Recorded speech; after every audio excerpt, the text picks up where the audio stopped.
Bonjour à tous, je suis Valérie, naturopathe et nutrithérapeute. Alors aujourd'hui, j'avais envie de parler de moi, de mon parcours. Comment, voilà, avec mes histoires un petit peu compliquées sur la santé, j'en suis arrivée aussi à la naturopathie, la nutrithérapie pour vous aider. Et puis, je pense que c'est aussi important de parler de moi dans le sens où tout a commencé de façon assez incongrue après juste une visite de routine chez le dentiste. Donc j'ai fait une panoramique, une radio panoramique, et il me dit: ah mais oups, il y a un problème, mademoiselle, parce que vous avez un manque osseux au niveau de, c'était vraiment là, au niveau maxillaire. Donc bon, ok, je ne me suis pas plus inquiétée que ça, parce que j'ai toujours pris soin de moi, je courais une fois par semaine, je suis en très bonne santé, et puis j'avais aucune douleur. Donc, bon, il m'a dit, bon, mais par contre, il faut quand même s'en inquiéter, ce manque osseux, je vais vous envoyer voir le service maxillofacial. J'étais à Lyon avant, donc au CHU de Lyon, pour qu'ils puissent voilà, vous apporter une solution, mais il faut, voilà, il faut s'en occuper. Voilà, c'est quelque chose d'assez bénin, c'est peut-être un kyste, mais il faut s'en occuper. Donc, rendez-vous donc est pris en maxillofacial. Je rencontre un chirurgien qui me dit: oh, mais c'est pas bien méchant, ça arrive souvent.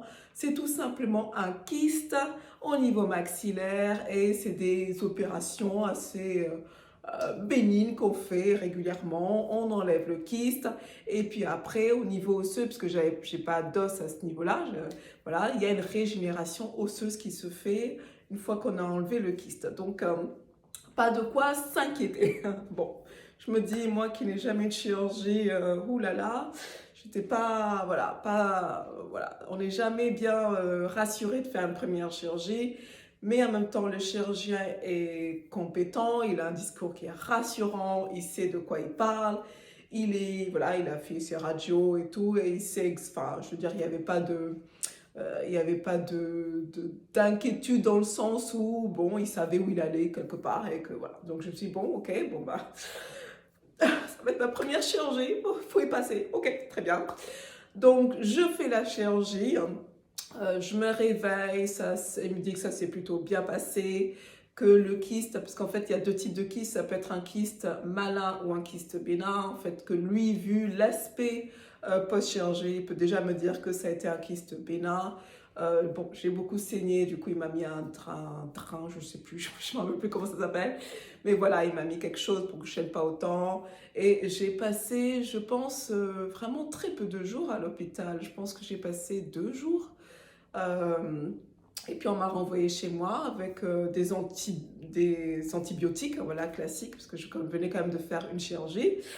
Et voilà, et puis du repos. Donc je pense que j'avais 15 jours d'arrêt de travail, et puis c'est tout. Donc je suis rentrée chez moi. Hormis les douleurs post-opératoires classiques, j'avais rien de particulier au niveau douleur. Enfin voilà, je veux dire, il n'y avait rien de particulier. Donc j'ai plutôt bien récupéré de la chirurgie. Et je me rappelle, je pense que je suis même allée courir. La fille qui est complètement folle. Bon, c'était la jeunesse, hein, j'étais jeune à l'époque. Ouais, je suis allée courir 15 jours après. Et là, aïe, je me dis, putain, c'est pas possible, ça me fait mal à la mâchoire. Qu'est-ce qui se passe? Je me dis, bon, je vais peut-être me calmer. Il y a peut-être un truc qui est pas bien cicatrisé ou je sais pas. Donc je me dis, oula, j'espère que j'ai pas fait une gaffe. Bref, après ça, donc je repars au travail. Et là, je me sens hyper fatiguée, au point, une soirée, d'être très très mal. Et puis, moi qui suis en France quand même depuis plus de 20 ans maintenant, je n'ai jamais attrapé la grippe. Et curieusement, donc j'attrape la grippe. Alors que bon, j'avais avant ça un système immunitaire assez fort, mais première fois, j'attrape la grippe. Donc j'attrape la grippe et après, il y a voilà, tout un tas de symptômes qui apparaissent. Mon système immunitaire fait genre, il n'est pas du tout content. Et en fait, là, c'est le début de la dégringolade. Parce que voilà, mon système immunitaire voilà, flanche, mais vraiment un gros n'importe quoi. Donc je passe de euh, état plutôt stable post-opératoire à je pense que j'avais 8 symptômes différents, je vais tous les lister. Mais donc, je passe déjà par... donc, ça a commencé par le syndrome de Raynaud. Ouais, je me rappelle, c'était... Je reviens du travail et puis non, j'étais au travail et je dis à mon collègue, mais c'est bizarre, je sens plus mes doigts de pied. Il me dit, ah, mais il me fait une blague à la con. Et je dis, ouais, mais bon, en attendant, je sens plus mes doigts de pied. Donc, j'ai commencé par le syndrome de Raynaud. Donc, j'ai vu assez rapidement un dermatologue qui m'a posé ce diagnostic-là et qui quand même, elle a fait quand même, on est inquiété parce qu'elle m'a dit, bon, ben, vu qu'en plus vous avez ce syndrome de Raynaud et en plus, voilà, peut-être une baisse immunitaire, donc elle m'a dit attention parce que le syndrome de Raynaud peut être étiqueté avec plein d'autres pathologies, donc elle a commencé par faire toute une série d'examens biologiques et effectivement, voilà, j'avais tout qui baissait, le niveau de plaquettes, le niveau de globules blancs. J'ai commencé à avoir l'asthénie, c'est-à-dire la fatigue chronique. J'ai commencé aussi à avoir le syndrome de jambes sans repos, ça c'était horrible. Je me rappelle, je sortais voir des amis et c'était, en plus c'était dans le quartier, c'était peut-être 15 minutes de marche, un truc tout cassé. Mais c'était les 15 minutes les plus longues de ma vie. Même pour faire 5 minutes, c'était horrible. J'avais les jambes en feu. J'étais mal avec mes collants. J'avais envie d'enlever mes collants, d'enlever mes bas, d'enlever mes bottes. Enfin, j'étais vraiment... Et du coup, limite, je courais pour rentrer, pour tout enlever, quoi. C'était horrible, le syndrome Enfin, ça, c'était le syndrome des jambes de repos, mais j'ai doublé ça aussi d'une neuropathie des petites fibres. Donc, on a la neuropathie des petites fibres, voilà, tous les extrémités, on a des sensations curieuses au niveau... voilà, puisque le système nerveux autonome est touché, et donc il régule plus toutes ces sensations-là quand on porte des vêtements ou voilà, donc je rentrais chez moi, je me déshabillais, je me mettais direct les jambes en l'air là, parce que pour activer la circulation sanguine, donc je me mettais direct les jambes en l'air voilà, pour me sentir mieux. Et c'était horrible. Et puis après ça, j'arrivais plus à dormir. Donc le sommeil aussi était alterné dans le sens où j'avais des douleurs chroniques qui m'empêchaient de dormir la nuit. Je me disais, mais c'est pas possible, qu'est-ce qui m'arrive? Et puis après, j'ai eu aussi comme on a de la neuropathie des petites fibres, c'est neurologique aussi, j'ai eu aussi les douleurs neurologiques. J'avais des douleurs là, au niveau des poignets, des douleurs neurologiques, mais intenses au travail, j'étais là, mais qu'est-ce que c'est que tout ça? Et puis après, il y a eu aussi ensuite, ah oui, comme si c'était pas assez, que je dormais pas, que j'avais des douleurs de partout. Il y a eu aussi les problèmes digestifs aussi, il y avait plein de choses que je pouvais plus manger tout d'un coup. Dès que je mangeais du sucre, ça s'inflammait. J'avais l'état inflammatoire qui faisait que... Du coup, j'ai vite compris que, stop, on va peut-être arrêter le sucre, passer à autre chose. Je mangeais beaucoup de noix. Bon, à l'époque, je ne savais pas, je n'étais pas formée, donc maintenant je le sais, voilà, les noix, il y a un côté, voilà, il y a le partie anti-inflammatoire aussi, donc je mangeais beaucoup de noix. Et puis j'ai commencé à voir, voilà, à partir de là, le bataillon de corps médical. Chaque 2 semaines, j'avais un rendez-vous par-ci, un rendez-vous par-là, un rendez-vous par-là, un rendez-vous par-ci, pour essayer de comprendre qu'est-ce qui allait pas. Je suis allée voir le chirurgien qui m'a opéré. Je dis, mais je comprends pas, depuis que j'ai opéré, comme vous m'avez opéré. Moi qui pulsais là, en bonne santé, j'ai ça.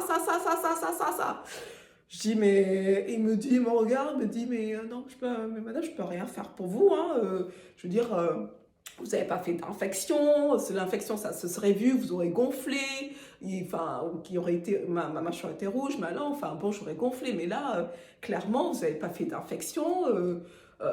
Il m'a rabrouillé au bout de 3 minutes. J'étais sortie de son bureau, il m'a dit, mais moi je peux rien faire pour vous, hein. Allez en médecine interne, mais écoutez, moi en tout cas au niveau maxillaire, c'est résolu. Bon, ok, c'est résolu. En attendant, moi j'étais dans un état mais lamentable. Donc bon, comme c'était pas résolu, j'ai essayé de chercher un peu de partout, que ce soit en neurologie, en rhumatologie, je sais pas, médecine interne forcément. Je suis allée voir partout parce que je me suis dit non, je suis trop jeune pour rester comme ça, pour rester sans réponse. Voilà, donc j'ai dépensé des sommes, mais bon, je continue encore un peu, mais bon, maintenant c'est plus dans les compléments alimentaires. Mais voilà, donc tout ça pour dire que ça a duré un bon bout de temps, tout ça. Donc, au bout de 2 ans, puisqu'en fait, ils m'ont fait la biopsie des glandes salivaires et tous ces autres tests.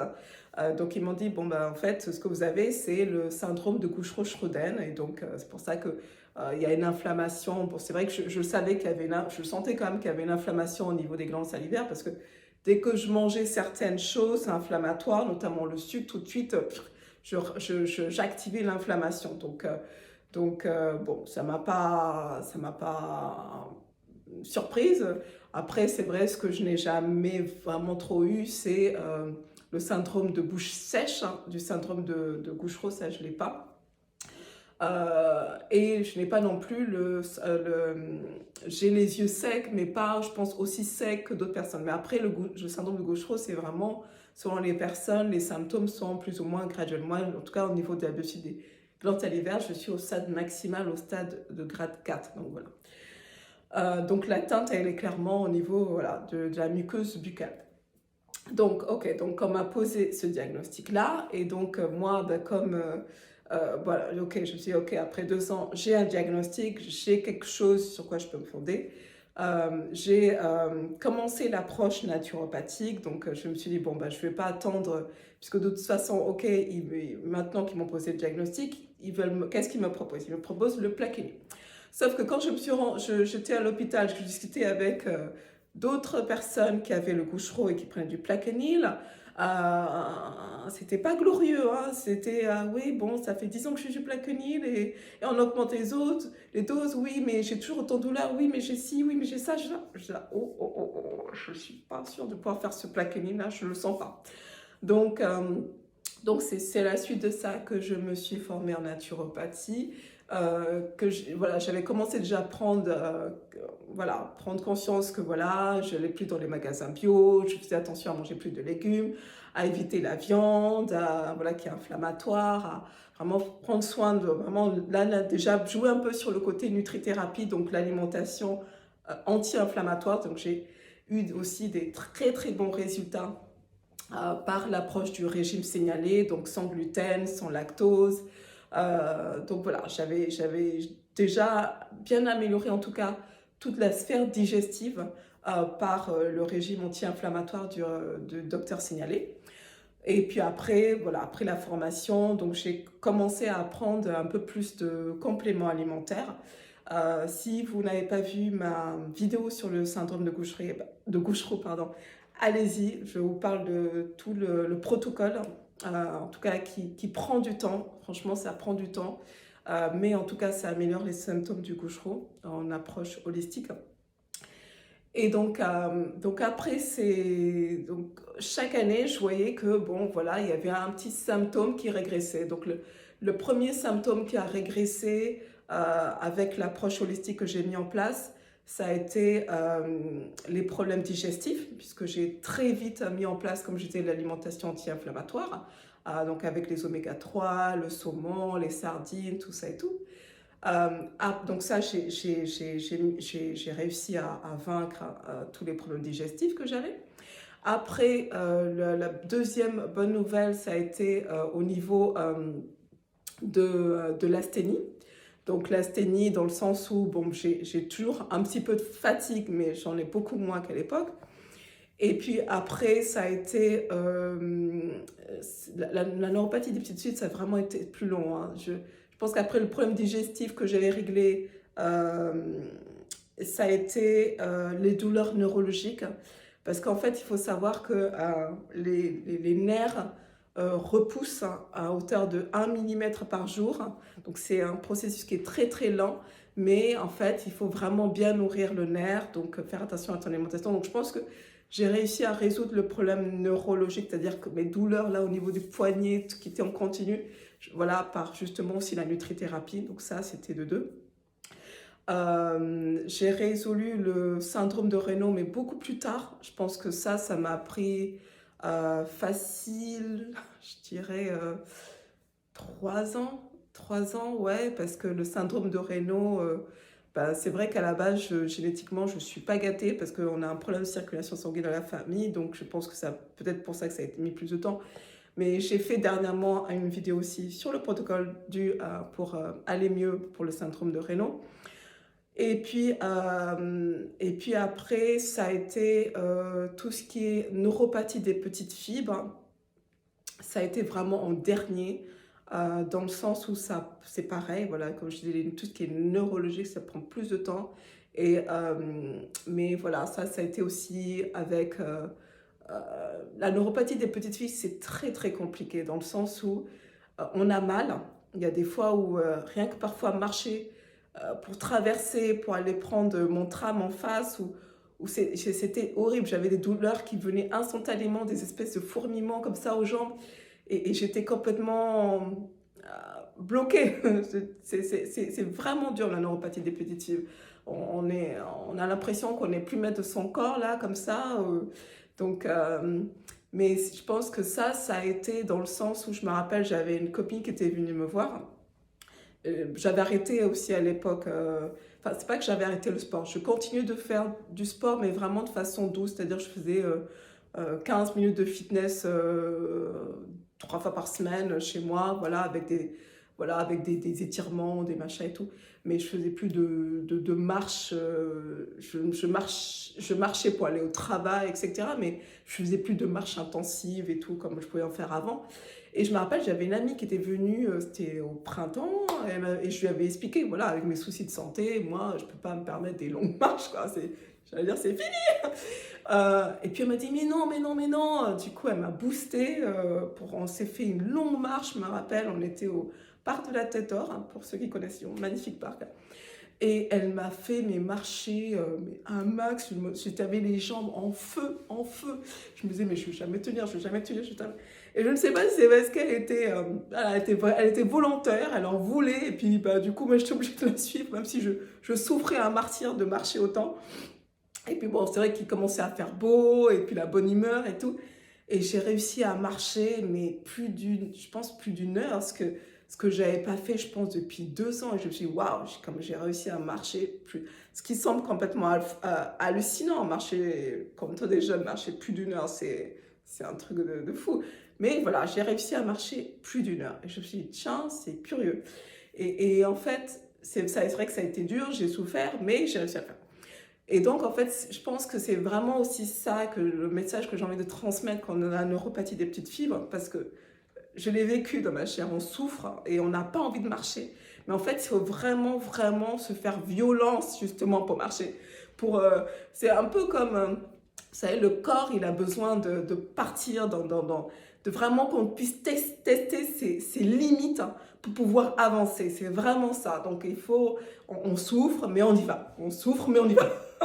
Donc, voilà, si vous avez la neuropathie des petites fibres, je pense que vous avez mon protocole aussi sur une de mes vidéos en termes de compléments alimentaires et tout, mais franchement aussi le meilleur protocole aussi, j'ai envie de dire, marcher, même si c'est dur, 5 minutes de plus, 5 minutes de plus, et voilà, pour justement raffermir et redonner vie à tous ces nerfs. Donc faites du sport, c'est hyper important.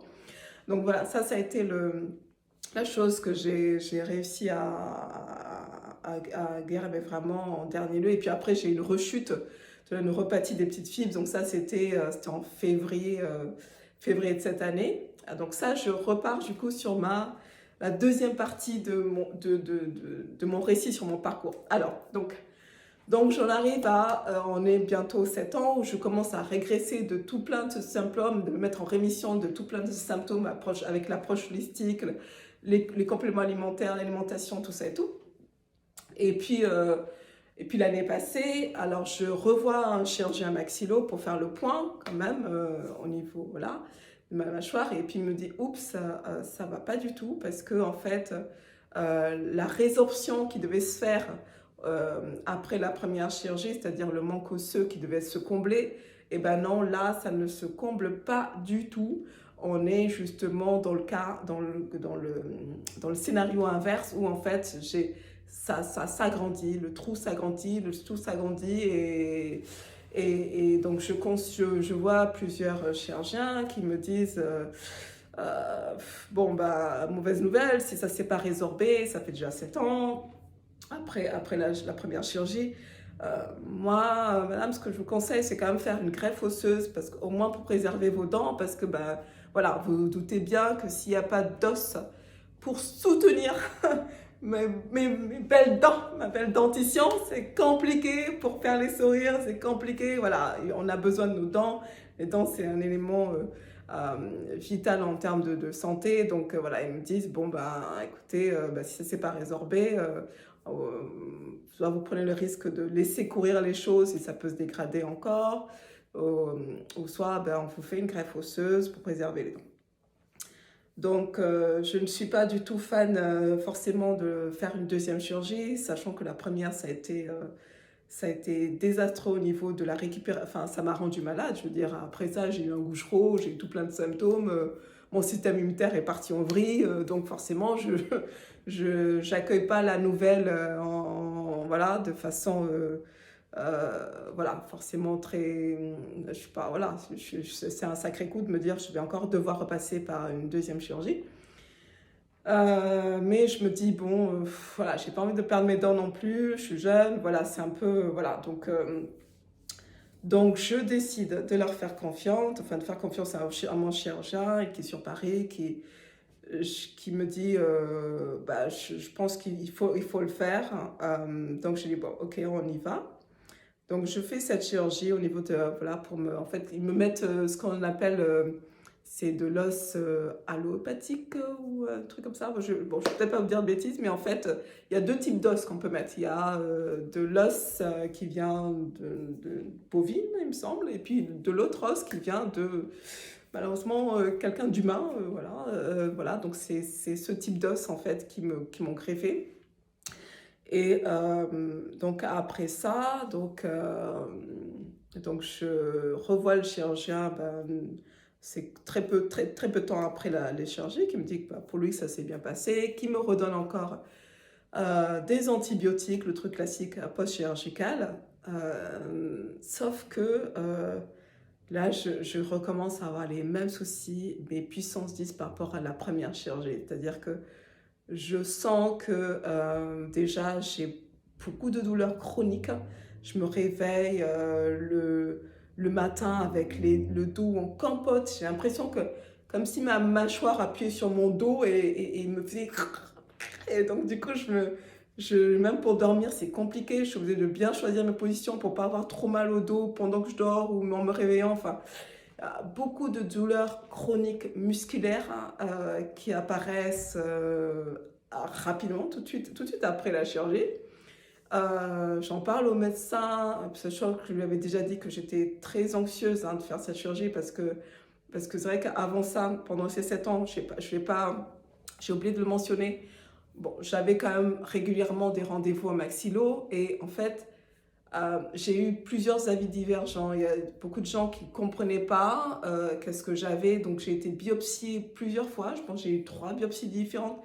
Et à chaque fois que j'avais des biopsies, donc maxillo, et à chaque fois, je me mettais au moins 6 mois pour récupérer en termes de douleurs musculaires, notamment dorsales surtout.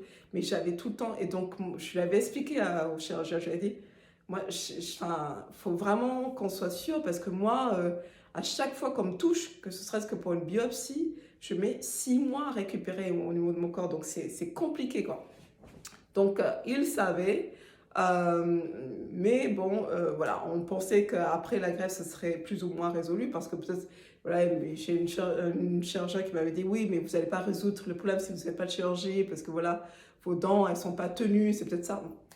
Bref, en fait, ça a été une cata, cette deuxième chirurgie, vraiment une horreur. J'aurais jamais dû la faire comme la première.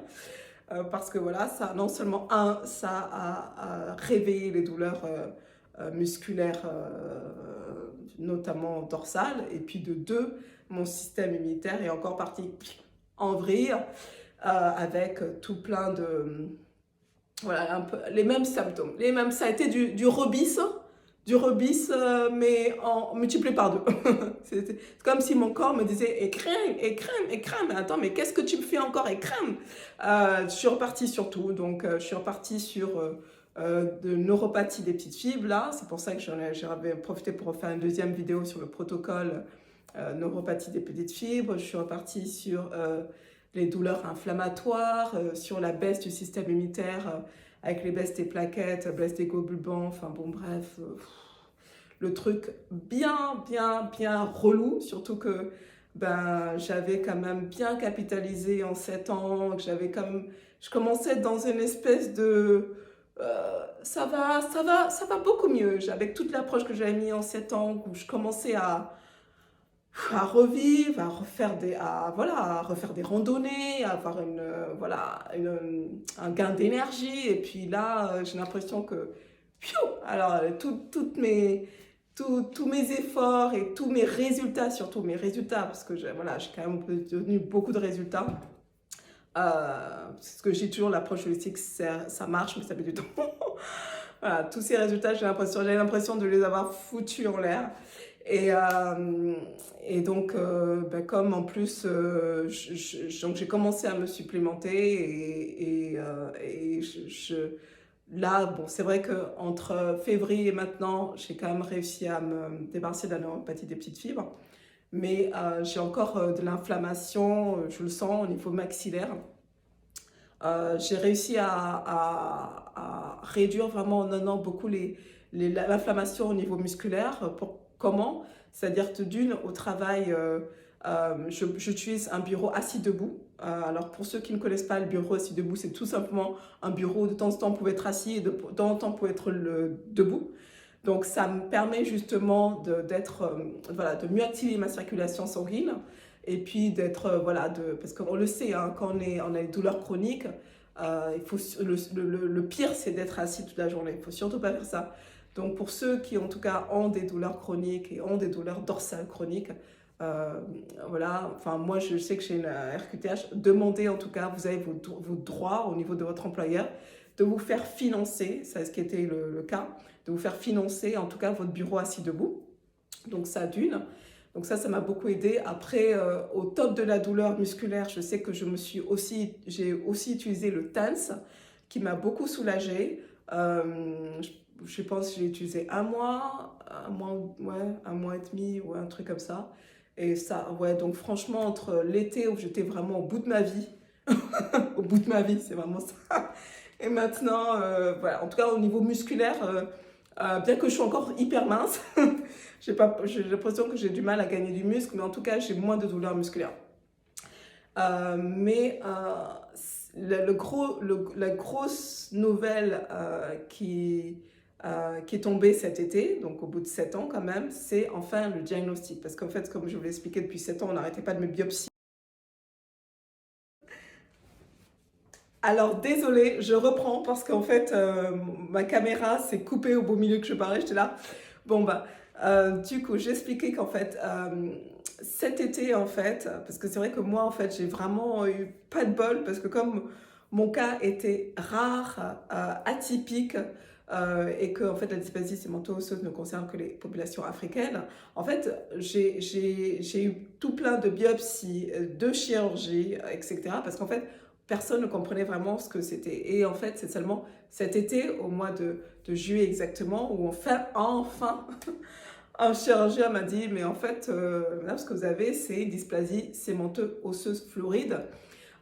Et en fait, dans le cas de dysplasie sémenteuse fluoride, c'est asymptomatique, c'est-à-dire qu'on n'a pas de douleur. On vit très bien avec, enfin très bien, il faut surveiller, mais en fait, on vit bien avec. C'était mon cas, j'étais en très bonne santé, je courais chaque semaine, enfin, bref, je sentais rien. Mais par contre, dès qu'on touche, et plus on touche, et plus en fait on réveille la dysplasie. Et moi, malheureusement, ça a été le cas. En fait, comme ils ne comprenaient pas, ben, j'ai quand même 3 biopsies de chirurgie, dont une greffe osseuse. Et il m'a dit, en fait, voilà, le problème, c'est que dans votre cas, tout ce qui ne devait pas être fait dans le cas d'une dysplasie sémenteuse a été fait. Voilà, on ne devait pas me toucher, on m'a touché au max. Hein. Donc, Donc du coup, il m'a dit, bah, maintenant, bah, en plus j'avais fait à un moment donné une infection, donc du coup, il a dû me faire un curetage.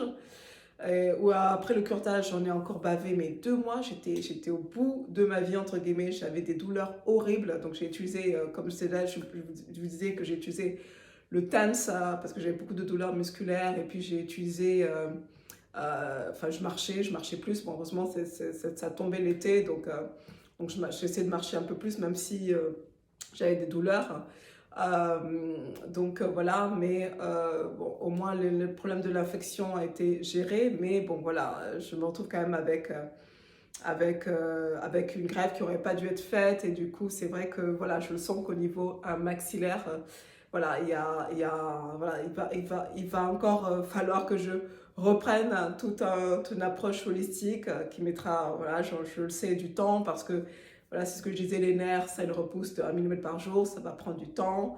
Bon, le chirurgien me disait 4 ans, mais bon, moi, je ne veux même pas penser à une date. Je mets en place l'approche. De toute façon, ça ne sert plus à rien de pleurer. Maintenant, bon, j'ai le diagnostic, bon, moi, je sais ce que c'est, mais bon, voilà, comme je sais qu'aussi, voilà, tout ce qui aurait dû pas être fait a été fait, et que voilà, maintenant j'en paie les pots cassés, c'est aussi à moi de, voilà, je vais pas pleurer, c'est déjà fait, il faut que je regarde vers l'avenir et que je me concentre sur remettre en place l'approche holistique, parce que c'est vrai que voilà, j'ai encore du coup remis en route tout ce processus inflammatoire qui finalement était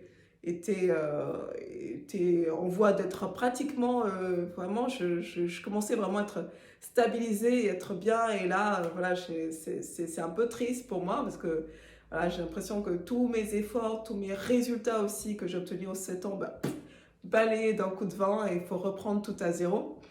Donc voilà, ça c'est le côté frustrant de la chose. Euh, voilà, de se dire qu'on a été la bête charcutée, parce que voilà, tout ça, parce que voilà, voilà, à cause de l'ignorance des médecins sur le sujet, quoi. Donc c'est pour ça que moi vraiment je vous recommande, avant de faire n'importe quelle chirurgie, demandez d'abord quels sont les effets secondaires, hein, parce que le chirurgien va d'abord vous vendre les effets positifs, mais le plus important c'est pour vous quels sont les effets secondaires.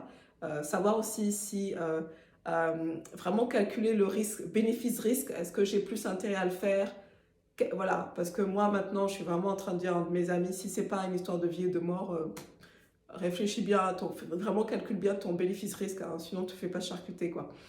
Et, et puis si vous sentez que le médecin il n'est pas sûr à 200%, voilà aussi, voilà, normal, hein, demander un deuxième, troisième, quatrième avis, peu importe le coût, parce que voilà, ça n'a pas de prix, hein, plutôt que de souffrir sur des années comme ça. Voilà, faites-vous plusieurs avis avant d'aller en chirurgie. Et puis aussi, je passe aussi le message, parce que voilà, si toi tu me regardes aussi, que tu es d'origine africaine ou noire américaine, parce que ça nous touche plus, et que du coup, voilà, comme c'est quelque chose de rare qui est par rapport à nos génétiques, les médecins ou chirurgiens maxillo ne connaissent pas. Voilà, aussi, ça permet de te dire attention, stop, si un chirurgien me dit qu'il va vouloir tout régler à coup de bistouri, tu dis stop, je vais d'abord me renseigner vers un spécialiste de la dysplasie sémento-osseuse fluoride avant, voilà, pour ne pas faire l'erreur, comme moi en tout cas, de faire charcuter entre guillemets pour rien. Donc c'était aussi pour ça que je voulais faire aussi cette vidéo, et puis aussi encourager aussi toutes les personnes qui sont dans la souffrance, dans les douleurs, ça je connais, tous les jours, et qui se disent, voilà, qui sont ballottées de médecin en médecin. Ça, je connais, ballottées de médecin en médecin, sans réponse, je connais aussi. L'errance médicale, j'ai connu. Voilà, 7 ans, j'ai connu. Et qui se disent, voilà, j'ai pas de solution, voilà, en attendant d'avoir un diagnostic, voilà. L'approche holistique permet de rebooster le système immunitaire, mois après mois, année après année, plutôt que d'être dans l'attente, parce que j'en ai beaucoup dans le groupe qui disent, bon, moi j'attends le diagnostic. Donc pour les maladies rares, il faut savoir que c'est 5, 7, 5, 7 ans, 10 ans d'errance médicale où on n'a pas de réponse. Et si en attendant, on n'a rien fait, on attend que le diagnostic tombe et qu'on ne met pas en place une approche holistique, ben, c'est dommage parce que vous pouvez vous mettre en rémission de tellement de symptômes en attendant et aller mieux et puis même peut-être guérir même au bout de 7 ans et ne plus avoir besoin d'eux. Donc vraiment, voilà, je vous encourage à en tout cas commencer une approche holistique et pas attendre, oui, que le médecin, voilà, ça faisait partie aussi d'un de mes posts parce que tous les lundis, je poste une lundi motivation où je poste un truc. Et le dernier, c'était vraiment, n'attendez pas que votre médecin vous sauve, sauvez-vous vous-même, soyez acteur de votre santé, quoi. Je veux dire, il n'y a que vous, il y a que vous pour vous guérir en première intention, quoi. Ce ne sera pas le médecin qui va vous guérir. Hein. Vous voyez déjà le temps qu'on passe chez le médecin traitant. Moi, je passe 3 minutes chez le médecin traitant. Elle a tellement de patients, elle n'a pas le temps. Donc, on arrive en tout cas au mot de la fin. Je vais quand même vite fait, avant de vous quitter, parler vite fait de qu'est-ce que c'est la dysplasie sémento-osseuse floride. J'en parlais un peu, j'ai sorti ça en fait d'une revue scientifique, donc je suis désolée, il y aura peut-être un petit peu de termes barbares, mais en tout cas pour ceux en fait qui m'ont écouté jusque-là, parce que je sais que du coup la vidéo est un peu longue, merci. Merci à vous d'être sur le groupe Facebook, merci d'être abonné à ma chaîne YouTube, merci de continuer à me soutenir et à soutenir en fait ceux qui œuvrent pour moi pour en tout cas améliorer la qualité de vie, se mettre en rémission par l'approche holistique. Et en tout cas, je vous encourage à vraiment, comme je disais, être acteur de votre santé et puis vraiment d'avoir un regard plus neuf sur l'approche holistique. Il y a vraiment beaucoup de choses, en tout cas, à apporter à côté de la médecine conventionnelle et notamment pour tout ce qui est maladies chroniques, maladies auto-immunes, maladies inflammatoires où la médecine conventionnelle a encore beaucoup de questionnements. D'ailleurs, dans le cas de la dysplasie sémento-osseuse, ils ne savent pas pourquoi ça vient, quoi. Ça vient en fait, personne ne le sait. Donc du coup, toutes ces maladies, en fait, entre guillemets, on a encore beaucoup d'interrogations. L'approche holistique a vraiment sa place pour des résultats, mais dans le temps, donc soyez patients. Voilà, donc je finis juste pour expliquer la dysplasie sémento-osseuse et je vous dis en tout cas à très bientôt sur mon groupe, sur ma chaîne. Vous pouvez bien entendu me contacter pour faire une consultation vidéo en visio. En visio, donc c'est soit WhatsApp, soit Messenger, soit Zoom, pour faire une consulte en naturopathie et nutrithérapie. À bientôt. Alors, la dysplasie sémento-osseuse est une affection bénigne dans laquelle du tissu sémento-osseux remplace l'architecture normale de l'os. En fait, c'est des lésions qui peuvent être à la fois focales ou multifocales.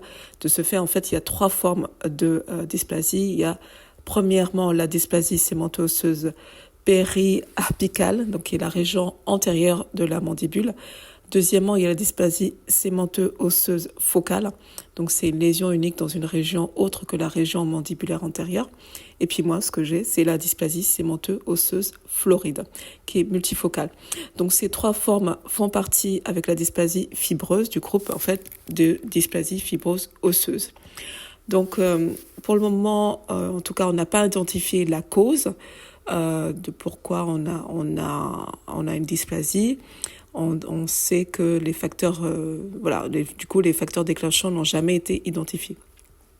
Alors, la dysplasie sémento-osseuse floride, elle est le plus souvent découverte fortuitement lors d'un examen radiologique de routine, un peu comme moi. Voilà, je suis allée voir le dentiste et puis voilà, il m'a dit madame, vous avez un problème. Il manque des os au niveau de la mandibule. Donc voilà, examen de routine. Au départ, c'est asymptomatique, donc il n'y a aucune douleur. Les lésions s'observent souvent chez des femmes de race noire, ce que je lisais, donc d'âge moyen entre 40 et 50 ans, et la vitalité dentaire est conservée. Okay, donc les méthodes de traitement pour la dysplasie sémento-osseuse floride ne sont pas du tout satisfaisantes, puisque en fait, dans le cas des lésions asymptomatiques, c'est-à-dire sans douleur, qui sont découvertes lors de l'examen de routine, la biopsie n'est pas indiquée et le patient devrait bénéficier d'un suivi radiologique périodique afin de déceler un éventuel changement dans le comportement des lésions. Donc, de façon générale, lorsqu'on considère la composante inflammatoire, donc le stade 2 de la maladie, qui donne lieu à une ostéomyélite chronique, donc une inflammation chronique, l'administration d'antibiotiques est le plus souvent recommandée. Et concernant la décision thérapeutique, les avis divergent. Ils ne sont pas d'accord sur la procédure en place, parce que pour certains, à la suite de l'antibiothérapie, il faudrait faire une séquestration des masses sclérotiques dépourvues de vaisseaux sanguins qui ressemblent à du ciment. Ça permettrait d'obtenir une guérison. Et pour d'autres, en fait, les tentatives d'exérèse, donc exérèse complète ou partielle des masses sclérotiques, ne sont pas recommandées. Une chirurgie extensive est injustifiée non plus. Donc, on recommande plutôt un suivi radiographique qui est plus approprié. Et pour d'autres, la chirurgie étendue est recommandée puisque en fait la résection partielle peut entretenir l'infection. En tout cas, moi, ça a été mon cas. On m'a fait une chirurgie, mais moi, clairement, de ce que j'ai vécu, ce n'est pas du tout recommandé parce que ça entretient l'infection et ça entretient l'inflammation. Donc pour d'autres, voilà, ils disent qu'il faut surtout pas faire de résection, on appelle résection partielle, c'est enlever un petit bout, parce que justement, ça implique qu'il y ait peut-être l'émergence d'autres zones de dysplasie sémento-osseuse. Donc en fait, finalement, le traitement est également préventif. En fait, il vise juste en fait à éviter les complications infectieuses qui sont provoquées soit par des extractions dentaires intempestives, soit par des biopsies multiples, ça a été mon cas, soit par des traumatismes, ça a été également mon cas. Donc, vraiment, pour les personnes qui ont été diagnostiquées, en tout cas de la dysplasie sémento-osseuse fluoride, ne touchez à rien et faites-vous un bilan une fois dans l'année par soit votre chirurgien, soit en tout cas votre stomato. Enfin, faites un suivi radiologique et ne touchez jamais rien. Voilà, prenez bien soin de vous et je vous dis à très bientôt sur la chaîne.